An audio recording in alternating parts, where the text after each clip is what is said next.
du tout. Fanatique, fanatique. Il ne se fait pas de concurrence. Hey!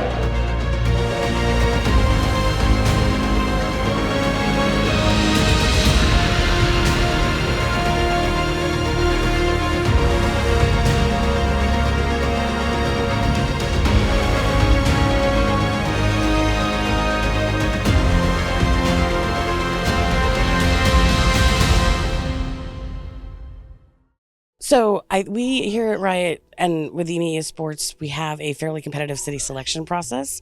We've actually just started rolling out a city bidding process as well so that we can start really opening up the opportunities for cities across Europe. But we take a lot of things into consideration, including the community that's there, the support for the game, the venue, the infrastructure, the technological setup. All of those things come into play. The transportation, all of these elements come in, and we're really excited to be here in Montpellier and have the French crowd and the French fans here.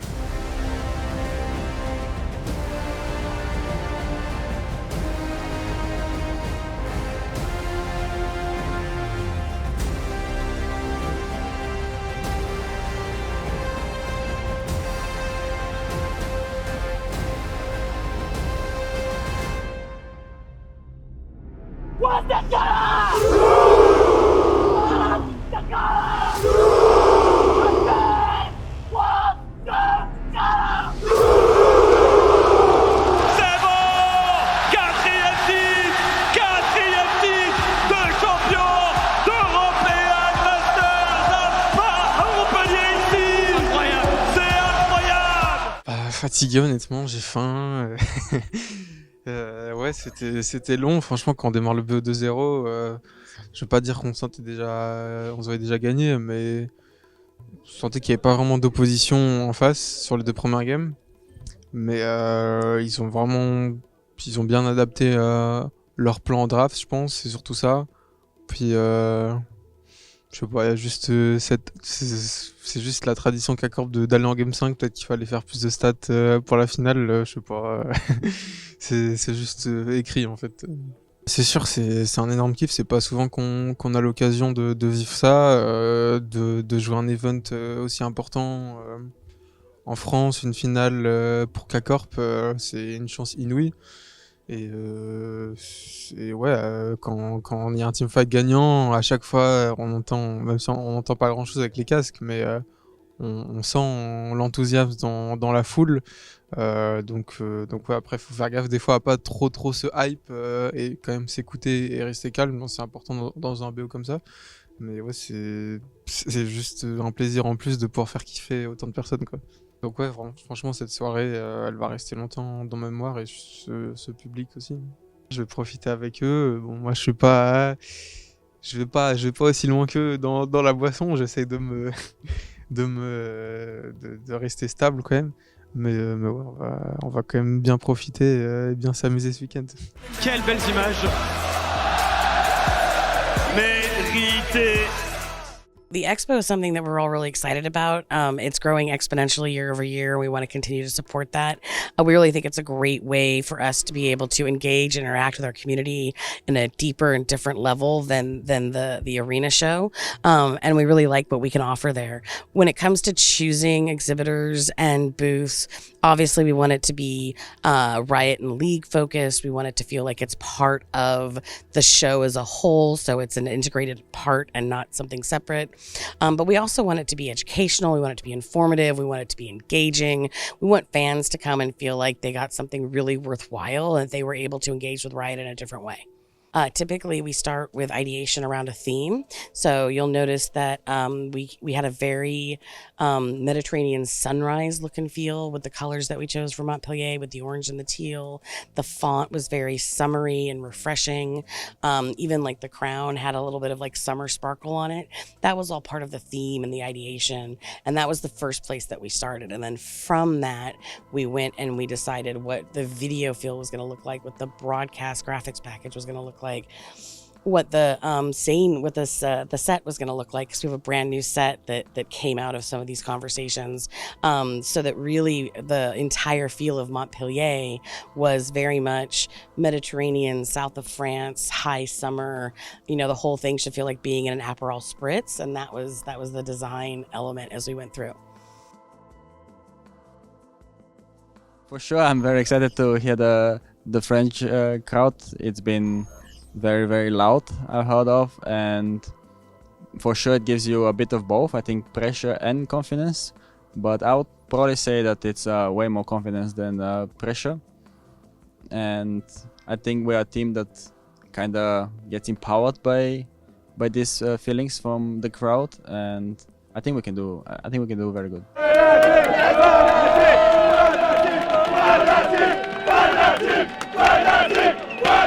It's not my first time in France, but it's my first time playing in France, I guess. So I don't really know what to expect, and I mean, I don't mind if they're gonna be crazy, and I hope they will actually. So yeah. But I feel like they're a team that can also tilt and give up in a way. So I feel like if we attack them at the right moment, or if we have like a good draft, or we don't fall into their like traps, I feel like we will just naturally be doing better than them. I don't really have anything spicy for them. I'm just expecting them to play aggressive, and yeah, I mean, I'm gonna probably stomp them, but yeah, I mean, I hope they have fun, I feel like Razok is probably their strongest player, because I feel like he's the most like active on the map. He always wants to like do something to move the game in a direction, and sometimes it's good, sometimes it's bad, and I feel like if we keep him under control, I think we have a good shot of beating them. Attention le stun ici, peut-être Monteur qui rentre dans la mêlée.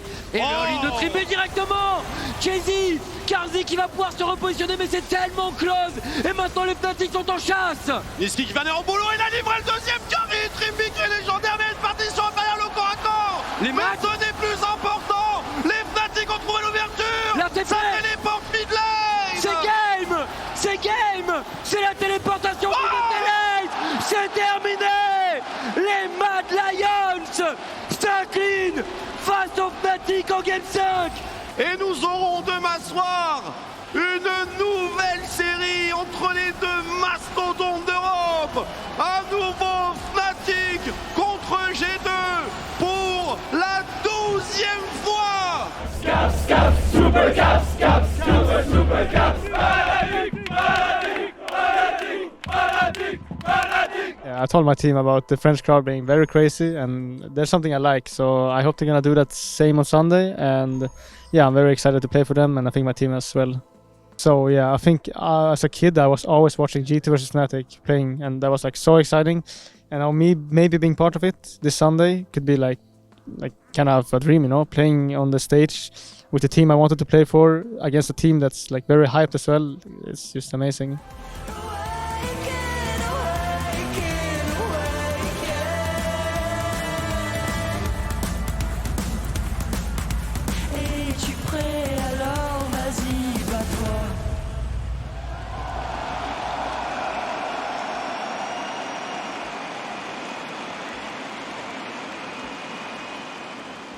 I mean, I'm very, very grateful that I could play in such a huge stage again. It's always like whenever I start going for the first time on such a big stage, you always get this really excitement. It's a feeling it's hard to describe to someone who doesn't really do the same thing as you do. When there's like thousands of people only there for you, to watch the game and cheering for you, it's a crazy feeling. And I'm very grateful that I can, do that or be part of that. So, yeah, I'm just very grateful. Et Léo qui connaît l'invasion des faibles, il n'y a plus d'hiverne. Avez-vous vu cette hiverne? Et on sur le côté de la carte qui peut faire des folies. Caps qui prend déjà un double kill. Caps qui s'avance, qui va peut-être un petit peu loin. Ici qui se fait flasher par Monteur. Caps qui arrive à flash out, qui prend un triple kill. Il ne reste que Humanoid et Hansama va aller prendre un dernier kill. Ce n'était pas un 3-0, mais les G2 le prouvent. Ils sont les meilleurs en Europe et sécurisent leur 10e titre. incroyable performance cette année. Well, I don't think it looked very hard, to be honest. Like, we lost the game, but I think that game was like 100% on us. You know, we took very stupid fights. Yeah, I think we are just very much better than the rest of Europe. Our team was built to win internationally, and if you can't do that, then I think it's a failure in this year, because I believe we have the greatest team that Europe has to offer. So at least this year, and I think it's very, very possible going into Worlds. I think it will again depend on us, depend on our mentality.